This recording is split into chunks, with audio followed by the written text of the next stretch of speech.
Magandang gabi, Philippine Air Force. Alamin natin ang magiging lagay at taya ng panahon ngayong araw ng Biyernes, 19 June 2026 at sa mga susunod na mga araw.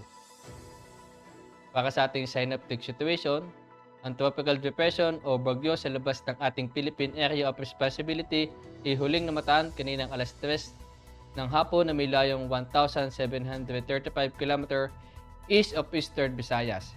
Ito ay may lakas na hangin mula sa gitna na 55 km per hour at may pagbugso na 70 km per hour.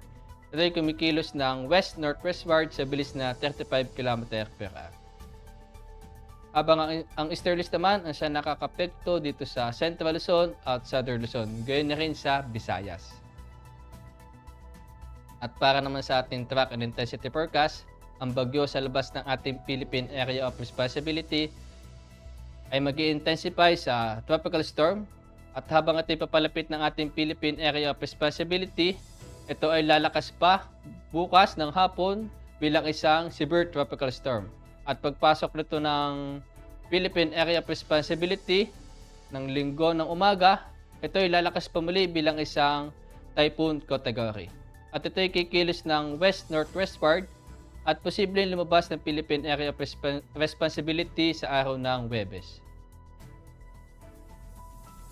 At para naman sa general area forecast, sa Metro Manila, Central Luzon, Calabarzon, Bicol Region, at sa natitirang bahagi ng Mimaropa ay makakaranas ng bahagyang maulap hanggang sa maulap na kalangitan na may pulo-pulong pagulan, pagkulog at pagkidlat.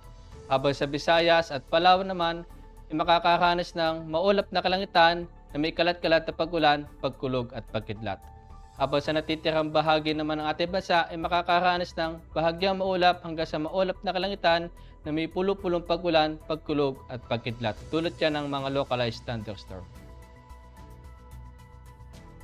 At para naman sa susunod na 3 araw, dito sa Metro Manila, Cavite, Lipa City, Angeles, Puerto Princesa, Calayan Island, Mactan, Zamboanga at Davao mula Linggo hanggang Martes ay makakaranas ng bahagyang maulap hanggang sa maulap na kalangitan na may pulo-pulong pagulan, pagkulog at pagkidlat. Ang araw ay lulubog mamayang 6:27 PM at sisikat bukas ng 5:28 AM. At para naman sa moon illumination, meron tayong 25% increasing. At para manatiling updated sa lagay at taya ng panahon, i-follow lamang ang aming social media accounts ng Air Force Weather Center.